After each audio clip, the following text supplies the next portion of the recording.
Madame, mademoiselle, monsieur, bienvenue dans le dossier de l'MBC ce mercredi consacré au changement climatique et aux catastrophes naturelles.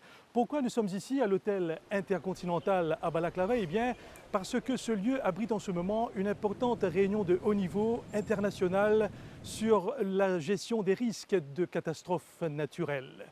Et cet événement tombe à pic parce que tout récemment, il y avait la 22e conférence des parties au Maroc sur le climat. Et bien justement, avant d'entrer de plein vif dans le dossier, je vais vous proposer la proclamation de Marrakech sur le changement climatique qui sera suivie éventuellement par un reportage bilan de nos confrères de France 24 sur la COP22. Je vous retrouve juste après. La COP22 ou la 22e conférence des parties sur le climat qui s'est achevée au Maroc le 18 novembre 2016 a débouché sur la proclamation de Marrakech. Cette déclaration signale un changement vers une nouvelle ère d'action en faveur du climat et du développement durable. Elle précise que notre climat se réchauffe à un rythme alarmant et nous avons le devoir urgent de répondre. On se réjouit de l'entrée en vigueur de l'accord de Paris ratifié à ce jour par 111 pays, dont Maurice en vue de limiter la montée de la température globale à moins de 2 degrés Celsius. La COP22 constate un élan extraordinaire en matière de lutte contre les changements climatiques partout dans le monde et appelle par ailleurs à un engagement politique des plus fermes dans ce combat. Une forte solidarité avec les pays vulnérables a été envisagée tout en appelant les parties à renforcer les efforts pour éradiquer la pauvreté et assurer la sécurité alimentaire. La coopération est primordiale dans cette lutte et les pays développés ont réaffirmé leur objectif de mobiliser 100 milliards de dollars pour aider les pays en voie de développement face au changement climatique. Les acteurs non étatiques ont été invités à se joindre à cet élan mondial. En guise de conclusion, cette proclamation stipule que la conférence de Marrakech marque un point d'inflexion dans son engagement pour rassembler la communauté internationale afin de relever un des plus grands défis de notre temps, soit le changement climatique. À Marrakech, l'élection de Donald Trump était dans tous les esprits. Va-t-il faire sortir les États-Unis de l'accord de Paris? Va-t-il tenir ses engagements financiers? Des questions, pour l'instant, sans réponse. Climato-sceptique convaincu, le président américain élu avait, pendant sa campagne, qualifié le changement climatique de canular. Le message de la COP au nouveau président américain est tout simplement de dire nous comptons sur votre pragmatisme et votre esprit d'engagement. Les 190 négociateurs présents lors de cette COP22 sont restés sur leur faim. Au terme de ces 11 jours de discussion, pas d'avancée majeure, mais des négociations qui se poursuivent notamment sur les financements, un sujet sensible. Comment s'assurer par exemple que les 100 milliards de dollars annuels promis aux pays en développement seront bien décaissés en 2020? Malgré la lenteur des progrès, le président de la COP22 affiche son optimisme. Je pense que les choses avancent bien. Et il y a la mobilisation de l'ensemble des acteurs financiers. Nous ne parlons plus aujourd'hui de milliards de dollars, mais de trillions de dollars. Au rayon des bonnes nouvelles de cette COP22, la ratification de l'accord de Paris par plusieurs nations dont le Royaume-Uni. Ils sont désormais 111 pays dans ce cas. Autre point positif, l'adoption de la proclamation de Marrakech. Un texte qui appelle à augmenter le montant, les versements et l'accès au financement pour des projets climatiques. La prochaine conférence de l'ONU sur le climat sera organisée par les Fidji. L'archipel du Pacifique étant dans l'incapacité logistique de l'accueillir, la COP23 se déroulera à Bonn, en Allemagne.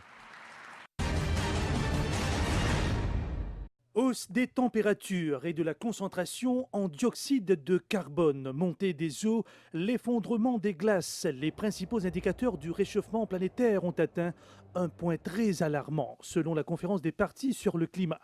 C'est le ministre de l'Environnement Alain Wong qui a dirigé la délégation mauricienne à Marrakech, au Maroc, pour la COP 22. À son retour dans l'île, il a procédé le 22 novembre à Balaklava à l'ouverture officielle de la 6e réunion de la plateforme régionale africaine sur la réduction des risques de catastrophes, qui est étroitement liée au phénomène de changement climatique. Nous l'avons sollicité pour faire le point sur la COP 22. Alain Wong, semaine dernière, aussi dans Marrakech pour la COP22. Comment finit passe ma délibération? Nous finissons plusieurs rencontres entre la séance plénière, bilatérale, comme on appelle dit, avec plusieurs pays, qui nous finissent montrer nous l'intention, qui nous peut faire dans Maurice, et comment je connais, il y a un fonds d'argent qui fait mettre à la disposition d'un pays qui a besoin de lui, et c'est un pays, surtout un petit pays, qui subit les conséquences de ce changement climatique, qui nous va créer. C'est un grand pays qui crée plus ce changement climatique-là, ça envoie le carbone dans l'atmosphère, et ça retombe dans la tête, par ici, et nous subit à lui. Donc, nous faisons comprendre à ce pays-là, nous avons plusieurs pays qui sont donateurs, comme on appelé, et qui nous faisons comprendre comment Maurice bien gagné. Donc, nous espérons, il y en a certains qui finissent déjà signifier cette intention, qui pour donner nous un fonds, qui y a plusieurs fonds qui peuvent mettre à la disposition de Maurice, qui représentent quand même, conséquence, c'est plusieurs millions de dollars. Aller à la COP22, c'est important de représenter Maurice, important de montrer ce que Maurice peut faire et qui nous l'intention nous fait et qui nous volonté qui nous a bien amené pour capable de combattre, amener la résilience au changement climatique. Et là, Alain Wong, un petit État insulé en développement comme Maurice, nous bien vulnérables face à un changement climatique, à un risque de catastrophe. Comment Maurice peut préparer pour faire face au changement climatique et à une catastrophe naturelle? Ben, la question tombe à point. Comment vous trouvez à Maurice? Nous organisons le comité de l'Afrique pour le Disaster Risk Reduction. Et nous avons un fonds, c'est donc les Nations Unies qui finissent payer pour capable organiser à Maurice.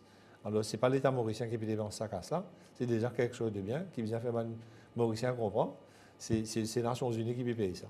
Alors, Maurice aussi, nous avons une grande partie de partage de connaissances. Parce que les Mauriciens, nous, déjà, depuis des années, depuis des décennies, nous subissons un cyclone. Et à côté de Mauriciens, à chaque fois venir, nous connaissons les mesures qu'il nous prend. Nous besoin maintenant pour une décision prise, que le gouvernement fait une décision, comment dire, une policy. Et c'est ça qui nous peut faire le preparedness. Donc, on dit qu'il a l'obligation pour faire certaines actions que le gouvernement peut amener. Cette conférence internationale à Balaklava est aussi la 5e réunion de haut niveau pour renforcer les capacités de résilience face au dérèglement climatique et aux catastrophes naturelles en Afrique. Elle dure du 22 au 25 novembre avec des délégués venant de plusieurs pays. Cet événement est pris en charge par le Bureau des Nations Unies pour la réduction des risques de catastrophes, le UNISDR. Les discussions portent surtout sur la mise en œuvre du cadre de Sendai en Afrique. Ce plan adopté à Sendai au Japon en 2015 fixe 7 objectifs mesurables à atteindre d'ici à 2030 pour réduire les risques de catastrophes. La MBC a eu l'occasion d'en discuter avec Robert Glazer, le représentant spécial du secrétaire général des Nations Unies à cette conférence à Maurice. You are here to talk about disaster risk reduction. Can we know about the situation of the world about climate change and disaster risk reduction? Well, there's a very close risk and connection between disaster risk reduction and climate change.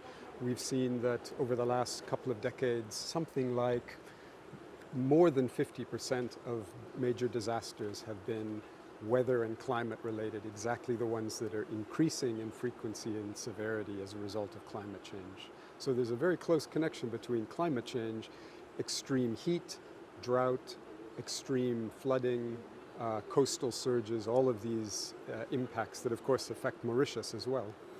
And in this context, can you explain to us how badly Africa is affected by climate change and disaster risk? Well, Africa has something like half of the most exposed cities in the world are African cities. So the risks are enormous. You know, we have something like 70 million people right now facing drought and food insecurity as a result of the El Nino in Africa. That's a huge number of people. And there's a very direct link between food insecurity and drought and climate change. As climate change intensifies, we'll see more and more of this. Africa already, over 50% of the land is vulnerable to drought and desertification, so the impacts are enormous. And a recent framework in the picture is the Sendai framework. Can you explain to us the significance of the Sendai Framework for Disaster Risk Reduction? Well, the Sendai Framework is an international agreement that was signed by countries who recognize that the costs of these disasters is going up and the loss of life is enormous, and with climate change the risks are intensifying. So it's an agreement by countries to identify ways they can reduce the risk of disasters, of these hazards. And they range from things like early warning systems, storm shelters, investments, not building hospitals in flood zones or on earthquake faults. So there are a whole variety of measures, and also more importantly, to ensure that new investments are risk-proof, that people can check that they're not investing money that will be wasted because a hospital or a school will collapse or a road will be inundated by a mudslide. And maybe you can tell us about the benefits of the Sendai Framework for Africa. Well, the benefits of the Sendai Framework are enormous if they're implemented, if the agreement is implemented, because Africa, as we've said, is exposed to many hazards, and the difference between exposure to a hazard and a disaster is basically within our control.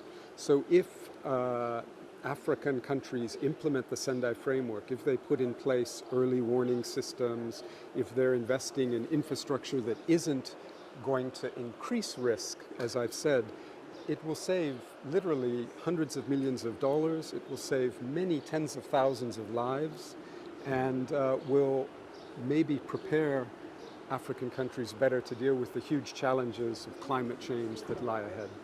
And for small island developing states like Mauritius, what can we do to minimize the risk of disasters? Well, one thing Mauritius can do, it's already doing this, is to advocate globally to reduce greenhouse gases, because all of our efforts to improve our resilience to hazards will be much, much more difficult if we don't reduce greenhouse gases and if climate change accelerates. So that's one thing. The second thing it can do is what it's actually doing now. Mauritius is demonstrating continental leadership in Africa in convening this meeting here in Mauritius to talk about disaster risk reduction. So the government should be congratulated for bringing together ministers from all across Africa to discuss this issue and to develop a strategy and an action plan to implement this international agreement to reduce disaster risk. So automatically the final question. You spoke about this particular conference in Mauritius, and what are your personal expectations for this Africa regional platform? Well, I think this meeting will, first of all, issue a Mauritius Declaration, which is a statement of political commitment from leaders of the countries. It will also endorse an action plan for implementation of the Sendai Framework, which includes very specific steps countries of the region are agreeing to take, ranging from regional level to national level and fundamentally sub-national level, because disasters, it's the local level communities that are affected by these hazards. And so their action combined with national level action and regional action needs to come together. And the action plan that will be endorsed, I'm very optimistic that it will be endorsed at this meeting, will actually mobilize a tremendous amount of activity that will ideally reduce disaster risk. Okay, Robert Glazer, I thank you for this interview. My pleasure. Thank you very much. L'Afrique, selon les experts, demeure très vulnérable aux conséquences du changement climatique et des catastrophes naturelles, surtout des sécheresses. De 2005 à 2015, ce continent a perdu plus de 100 000 vies humaines suite aux catastrophes qui ont également affecté environ 20 millions de personnes par an, sans oublier les pertes économiques colossales. Plusieurs experts africains étaient à Balaklava pour faire le point sur la situation en Afrique. L'Afrique constitue le maillon faible dans toute cette action. Elle est exposée au risque, vit un ensemble de caractéristiques qui lui sont propres, la vulnérabilité, la pauvreté, le manque de moyens. Et aussi bien c'est un pays exposé au risque selon le rapport mondial en 2015, le GAR, Global Assessment Risk, nous voyons que les plus importants des risques au niveau mondial, on trouve la quantité la plus importante au niveau africain, que ce soit au niveau des individus, que ce soit au niveau des pertes économiques, que ce soit au niveau des pertes dans l'écosystème. Donc, depuis quelques années en arrière, le plan d'action de Hugo en 2005-2015, nous avons constaté une volonté exprimée par les Africains, par l'Union africaine, par le gouvernement africain, par les différents acteurs qui interviennent dans la thématique gestion des catastrophes, que ce soit au niveau officiel, que ce soit au niveau de la recherche scientifique, que ce soit au niveau des jeunes, aussi bien en grosso modo dans tous les acteurs qui sont censés être concernés par la thématique gestion des catastrophes.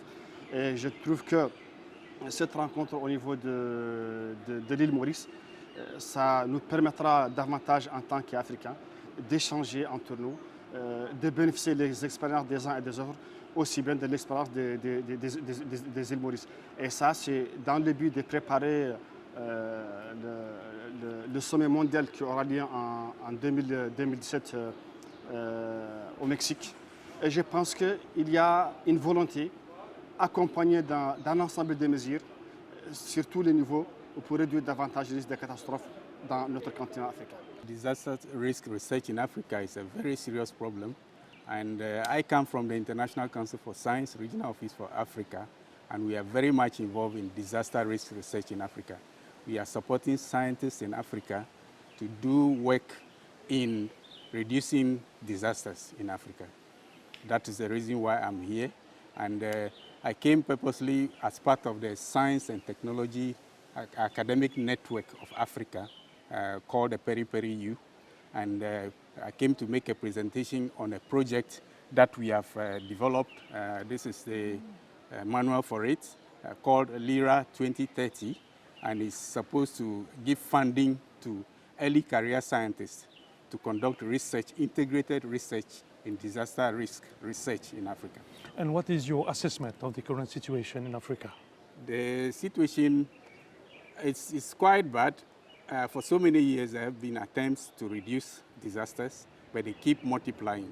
But I know also that efforts are going on strongly to reduce it, and I think that we'll get there very soon. And according to you as a scientist, what is the major challenge for Africa with respect to disaster risk? I think the major challenge is about funding for active research, because research in any form needs funding. And if you want to go into the community to educate the people about the risks that are posed in whatever they do, we need funding to do that. And we need a lot of funding. We've been looking outside for the funding. It has not been helping. It's time now that we develop our own source of funding from within Africa, which can be used for the benefit of Africa. Many of the countries in the world that is most affected by climate change is in Africa. We've just been told today, out of about 25 most severely affected, about 23 are in Africa. So the situation is very bad for Africa indeed. And moreover, the countries that are most responsible for the production of the gases that lead to climate change are not in Africa, but Africa is the worst affected. And what, according to you, should be done to redress the situation?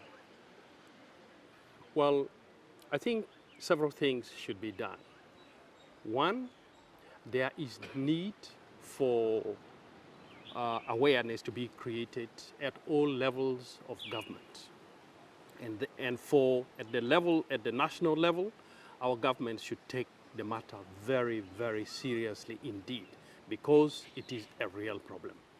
At the subnational level, district and regional levels, the authorities there should equally understand the problem very clearly and should put in place strategies to address. At the lowest level, at community level, the people are already being affected. The small rivers are drying, and they should understand, and they should be supported to take measures that will make them be able to adapt and be resilient. Welcome to Mauritius. Thank you. The first question, what was your main message in this conference on climate change? Okay. Thank you so much. We are here at the 6th Africa Regional Platform for Disaster Risk Reduction. And as we know that the issue of climate change is also closely linked with disaster risk reduction. This meeting really serves three main purposes.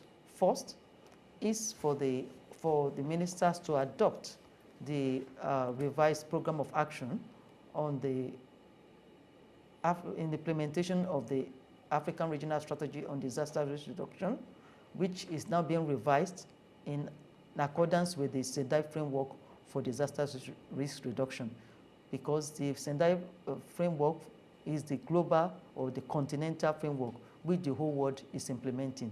And next year in Mexico is the next global platform on disaster risk reduction, which every region will be expected to report. So at this meeting, we expect, secondly, to adopt a common position for Africa, which will be able to present at the next meeting of the global platform.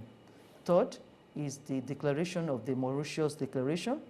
We are hopeful that it will be very, very rich, and to be able to help in and advancing the work of disaster risk reduction in Africa, which will be in line with the Agenda 2030 of the Sustainable Development Goals and the Africa's Agenda 2063, which we know is the Africa's we want. Thank you. And at the level of the African Union Commission, what, according to you, are the main challenges that Africa is currently facing in the field of disaster risk reduction? Okay. Actually, in Africa, the main disasters we are facing are mainly droughts and floods, as we have seen from the experience of the El Nino, which was experienced in the Southern African region and also in the Great Horn of Africa this year. So it's a major cause for alarm. And we have the policies that are helping us in addressing this. The African heads of state and government have actually adopted the African Regional Strategy on Disaster Risk Reduction, of which we have a program of action. As we know, the last program of action was in line with the Iyogo Framework for Action, which ended 2015. And Sendai Framework for Disaster Risk Reduction was actually adopted last year in March in Sendai, Japan. So now Africa is about, with this, to adopt its own program of action, which would be to implement the Sendai Framework. Thank you. And finally, what, according to you, should African countries do in order to minimize the risk of disaster? Thank you. We need to invest in climate risk preparedness in terms of disaster risk preparedness, early warning system, and also response, so that we are prepared. We just don't have, we have enough climate information.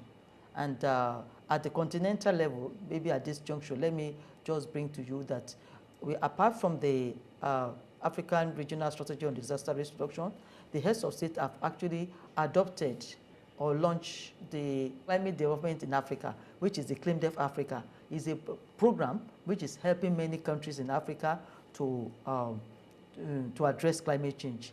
And it deals with climate information. It deals with also issue of infrastructure, helping some countries in their meteorological and hydrological services, helping them to improve, and then also helping them in terms of developing their policies. So on behalf of the Mauritius Broadcasting Corporation, we thank you for this interview. Thank you so much, and we would like to use this opportunity to thank the government and the people of the Republic of Mauritius for graciously hosting this, and we are also grateful for your hospitality since we arrived. Thank you so much. La République de Maurice demeure une voix importante des pays insulaires en voie de développement sur le dossier du climat. Maurice investit plus de 2% de son produit intérieur brut annuellement, soit environ 8 milliards de roupies, sur des mesures ou projets liés au changement climatique. Le dernier budget national de Maurice comprend plusieurs mesures dans les domaines de l'énergie renouvelable, du transport durable, de l'agriculture raisonnée et de l'économie océanique, entre autres. Les autorités mauriciennes s'attendent à ce que ces mesures contribuent à mitiger l'impact du changement climatique tout en réduisant les risques de désastre. Sur le plan de réaction face aux catastrophes, Maurice est également doté de plusieurs unités d'intervention. La Mauritius Fire and Rescue Service est également formée pour réagir à toute catastrophe naturelle dans la République de Maurice. Et là, j'ai à côté de moi Devanan Naraya, Senior Station Officer. Donc, Monsieur Naraya, d'abord, ce ne sera pas à cause au niveau de la loi qui finit d'introduire et les fins permettent à Mauritius Fire and Rescue Service pour élargir son intervention.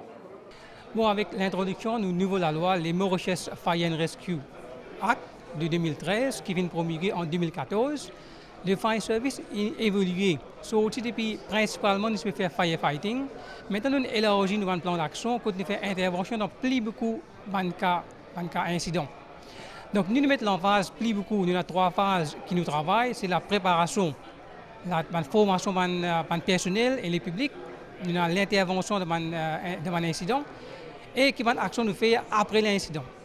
Donc, dans l'intervention avant l'incident, par exemple, dans un cas naturel, un désastre naturel, nous ne pouvons pas empêcher qu'il y ait un désastre arrivé. Seulement, notre rôle, c'est préparer nos effectifs, préparer la population pour faire face à un désastre naturel. Donc, nous formons les personnes pour être capables de faire une action qui peut limiter les dommages à les personnes, à les maisons. Nous avons aussi Rishi Goya, Station Officer, donc peut-être où ce n'est pas à cause de type d'intervention de Mauritius Fire and Rescue Service. Pour trouver climatique qui peut changer, nous également avons l'appel maintenant pour une inondation. Récemment, nous avons une inondation qui a pérébé un peu dans l'est et un peu dans les nord partout. La pompier qui intervenir un peu partout. Et peut-être à ce point-là, vous pouvez expliquer-nous comment les pompiers sont équipés pour faire face à une telle situation. Définitivement. Et là, nous nous équipons avec nos la pompe, avec nos machines, avec nos personnel qui nous est là. Alors, ça est éparpillé à travers Maurice, à travers 10 stations qui nous est là. Et là, tout dépend de l'appel qui nous gagne. Là, nous avons l'équipe qui est toujours stand-by. Là, nous allons nous guetter comment nous sommes capables de venir en aide. Ça va être du monde qui est en besoin là. Si jamais le public dans une situation difficile, il paraît qu'il y a un numéro de téléphone qui ne sera pas sonné pour gagner de l'assistance. Exactement. Nous faisons attention qu'il y a des hotlines. Une hotline, c'est le 115. Le 115, le 115, ça je téléphone s'il y a un danger immédiat, un danger imminent. Le téléphone sur le 115, le Control Room Fire Service.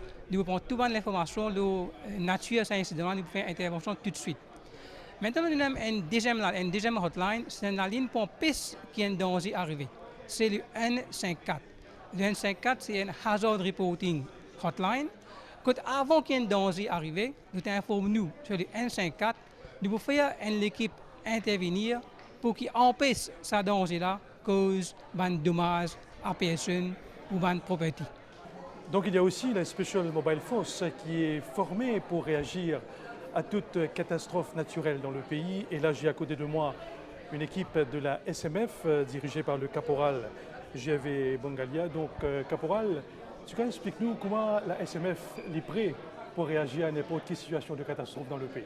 D'abord, il est bon de dire que la SMF, c'est une partie intégrante de la force policière à Maurice, c'est paramilitaire. Nous là depuis 1960, nous prêts à agir en temps de catastrophe naturelle. Quand nous disons catastrophe naturelle, nous veut dire nous avons répansion de l'huile, nous avons un cyclone, un tree cutting, et nous avons un flash flood, inondation, et d'autres activités, même un accident. Et même tout récemment, nous avons un échafaudage, un bâtiment qui collapse. Et là, la SMF a appelé à intervenir. Bien sûr, nous régissons sous instruction de PIOR, c'est le commissaire du commissaire de police. Côté la SMF, déploie sur l'équipe sur le terrain, fait un assessment et c'est ensuite de ça apporte sauve une personne ou même sauve une propriété. Voilà, c'est un petit peu une mission à la SMF. Et nous tenir à, nous avons un notice to move, nous faisons agir dans les 15 minutes de nous l'appel. Comment votre plan de formation était? Nos plans de formation à la SMF, nous avons un training continu. À chaque semaine, nous avons un training programme qui est établi. Que chaque équipe, il fait une simulation. Simulation, que ce soit accident, que ce soit flooding. Right? Et puis, bien sûr, tous sortes de types, nous avons différentes unités qui ont un entraînement spécifique qu'ils offrent tout au long de la semaine. Nous avons des programmes établis pendant toute une semaine et à chaque semaine d'échanger, chaque compagnie, différentes compagnies, nous agir ainsi. Voilà que là, nous appelons à améliorer nos performances. Et peut-être un autre point qui nous comprend pas beaucoup dans les téléspectateurs, c'est pendant la période cyclonique qui peut venir. Beaucoup de monde ne connaît qui est sur Mobile Force. Quand une période cyclonique, quand classe 4 peut coûter, c'est déjà fini mobilisé. Oui, exactement. Aussi le montant comment nous passons à l'alerte numéro 2. La SMF, la police est mobilisée, mais les membres de la SMF déjà bien prêts à réagir. D'ailleurs, quand nous rentrons dans cette période cyclonique-là, nous avons l'équipe qui a, disons l'équipe qui on call, qui tout de suite doit finir rappeler pour se prendre l'action nécessaire en cas de nécessité, pendant que les autres peuvent call for duty pour qu'ils soient capables de renforcer aussi et être présents pour rassurer la population mauricienne. Nous avons inspecté là pour la population. Si tu peux expliquer c'est quoi le National Disaster and Risk Reduction Management Center. Bonjour, et comment vous trouvez le nom, il y a un long nom, National Disaster Risk Reduction and Management Center. En fait, le temps tu peux bien donner un nom à central, tu peux prendre une décision qui nous fait, est-ce que nous pouvons management disaster ou ça nous peut management risque associé avec un disaster. Et là, nous finissons trouver qu'à Maurice, c'est un petit pays comme nous, nous pouvons créer une organisation qui peut occuper réduction de risque et l'autre qui peut gérer les risques des catastrophes. Donc, le centre, les multipurpose, les multi-agency et les multi-mandated. Donc, moi, nous trouvons c'est un centre qui gère les risques des catastrophes, qui est associé avec les catastrophes, mais aussi les gère en cas de catastrophe, toutes les ressources, toutes les interventions que nous devons faire pour nous capables de sauver la vie d'une personne. Et justement, quelle est la contribution au centre dans la conférence ces jours-ci? Nous sommes capables de dire que le centre se trouve au ministère de l'Environnement et c'est le ministère de l'Environnement qui prend le devant pour cette initiative-là. Une initiative bien importante parce qu'il peut définir un petit peu roadmap comment Maurice peut positionner et l'Afrique peut positionner en termes d'implémentation de tout les recommandations qu'il faut faire dans le rapport Sendai. Comme nous connaissons, le rapport Sendai, c'est un rapport qui est sorti en 2015 et il peut valider jusqu'à 2030, donc étendu over une période de 15 ans. Et là, Maurice, il peut bien montrer ensemble avec les autres pays d'Afrique, partage de connaissances pour qu'il nous montre que c'est vrai que l'Afrique est un pays qui est plus affecté avec une catastrophe, vu par sa vulnérabilité qui était, et vu aussi par les autres critères aussi, quelques urbanisations, etc. Et comment nous trouver que partout dans le monde, il y a The Gateway to Africa is Mauritius. Moi, je pense en termes d'IA aussi, nous sommes capables de passer un message pour dire que voilà, ça, une recommandation que nous pouvons sortir après ça, une semaine de délibération, de pouvoir un gateway pour capable amener d'IA pour l'implémentation du SNF en Afrique. Et finalement, on pensait que Maurice nous suffisamment équipé pour gérer la situation? Et comment nous trouver le Disaster Management Center finit setup dans Maurice il y a 3 ans déjà. Nous faisons faire l'anniversaire de 3 ans. Et je suis capable de dire qu'en Afrique, les nous guettons dans une période de 3 ans. Nous faisons faire un pas géant dans le sens que nous avons un centre qui est opérationnel. Nous avons une loi qui finit traverser cette année-ci, le 1er juillet, finit promulguée. Nous avons différents comités qui finissent mettre au niveau de la localité. Ça veut dire la municipalité et le district council. Que même Rodrigue, maintenant, est dans le processus pour être capable de son propre centre pour lui. Nous pouvons travailler sur un projet déjà qui est en ligne avec le Sendai Framework pour nous capables d'un early warning system pour Maurice, pour nous drafter un policy framework action plan. Donc, nous tous nous capables de dire que Maurice est bien parti pour qu'il nous capable une structure de gestion des catastrophes qui est au point et en ligne, nous capables de nous capables pas envier les autres pays plus avancés que nous. En termes de mesures que nous faisons. Et là, j'ai à côté de moi Navin Maradou, qui est le chargé de programme et responsable de la gestion de catastrophes et réduction de risques au niveau de la Croix-Rouge de Maurice. Donc, Navin, si vous pouvez nous parler un peu des projets de la Croix-Rouge de Maurice par rapport à la réduction des risques de catastrophes dans l'île. Effectivement. Alors, la Croix-Rouge qui est aussi présente dans la réponse aux catastrophes, mais nous avons pris conscience que de commencer à travailler en amont des catastrophes est aussi bien. Dans le sens, c'est que nous avons constaté que si nous investissons dans la communauté, l'impact des catastrophes naturelles va réduire. Je vais vous citer quelques exemples que nous avons mis en œuvre pendant ces années. Et nous avons vu aussi, c'est que travailler avec la jeunesse, travailler avec les enfants, nous permet d'investir sur les adultes de demain. Et un des projets que nous avons mis en œuvre, c'est d'utiliser le comptage, d'utiliser le storytelling comme un médium pour sensibiliser les jeunes enfants. Nous avons aussi développé des jeux ludiques qu'on a connus d'antan, le fameux jeu Snake and Ladders, que nous avons utilisé le concept afin de changer ce concept à devenir les aléas et les échelles. Alors ce genre d'outils nous permet à sensibiliser les jeunes, que ce soit dans des écoles, que ce soit dans des centres communautaires, que ce soit dans des forums publics, afin que nous ayons une jeunesse qui soit sensibilisée, mais aussi au courant de quoi faire en cas de catastrophe. Selon la plateforme d'intervention régionale de l'océan Indien, la PIROA, près de 100 millions de personnes sont exposées au risque de catastrophes naturelles dans le sud-ouest de l'océan Indien. Les pays de la région sont exposés à l'intensité des cyclones, aux inondations, aux sécheresses ou encore aux éruptions volcaniques. La PIROA estime que ces risques ne sont pas une fatalité, mais ils peuvent être gérés et réduits. Pour réagir contre les catastrophes naturelles dans la région, il y a aussi la plateforme d'intervention régionale de l'océan Indien qui comprend, comme vous voyez, le Croissant Rouge comorien, la Croix-Rouge française, la Croix-Rouge malgache, la Croix-Rouge de Maurice, la Croix-Rouge du Mozambique, il y a aussi la Croix-Rouge des Seychelles et finalement la Croix-Rouge tanzanienne. Et là, j'ai le plaisir d'avoir à côté de moi Mathieu Pasquier, qui est le responsable de la réduction des risques de catastrophes au niveau de la plateforme d'intervention régionale de l'océan Indien. Donc Mathieu, si vous pouvez nous expliquer pourquoi cette plateforme. D'accord. Alors pourquoi cette plateforme dans l'océan Indien? La zone de l'océan Indien est particulièrement exposée à une série d'aléas naturels, qu'ils soient climatiques ou géologiques. Je pense aux cyclones, aux volcans, à tout ce qui est en lien avec ces aléas. La plateforme d'intervention régionale a été créée en 2000 pour répondre aux catastrophes naturelles dans l'ensemble de la zone. Vous venez de citer les composantes de cette PIROA, auxquelles j'ajoute la Fédération de la Croix-Rouge et du Croissant-Rouge et le CICR. Nous avons développé aussi des partenariats avec la Commission de l'océan Indien pour pouvoir travailler de concert avec les gouvernements de la zone. Actuellement, nous avons 7 entrepôts dans la zone avec du matériel prépositionné dans l'ensemble de la zone. Nous finalisons un projet qui va permettre la réalisation d'un 8e entrepôt à Rodrigue, à Maurice, avec une capacité de déploiement d'équipiers qui sont préalablement formés pour pouvoir répondre aux premiers besoins suite à une catastrophe naturelle et du matériel humanitaire également. Et puis en amont de ces catastrophes, puisque nous le savons aujourd'hui, la prévention est aussi indispensable, nous intervenons dans les populations, dans les communautés, en partenariat avec aussi les ministères de l'Éducation pour sensibiliser la jeunesse à l'ensemble des risques de catastrophes naturelles, avec l'ambition de pouvoir diffuser dans la zone une culture du risque partagée.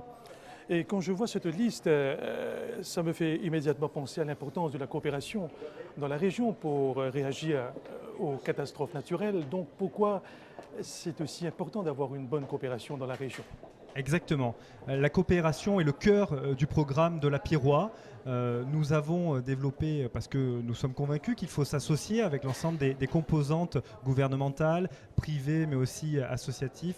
La Croix-Rouge a l'habitude de coopérer avec ses sœurs, mais pour renforcer aussi dans la zone cette coopération, nous avons le projet actuel de développer le PIROA Center, un outil, un centre d'innovation, de formation également, pour répondre aux besoins en gestion des catastrophes naturelles et aussi du changement climatique, puisque nous sommes aujourd'hui dans un contexte de changement climatique qui va aggraver la situation vis-à-vis des catastrophes naturelles. Un centre basé dans la zone océan Indien qui va pouvoir renforcer la coopération sur la formation, l'expertise, l'innovation, aussi la nécessité de communiquer tous ensemble.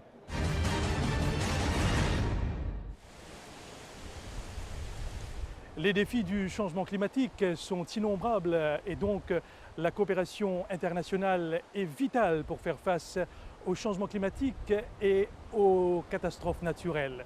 Donc c'est pourquoi la mobilisation s'organise ici à Balaklava avant qu'il ne soit trop tard. Je vous remercie de votre attention. Au revoir.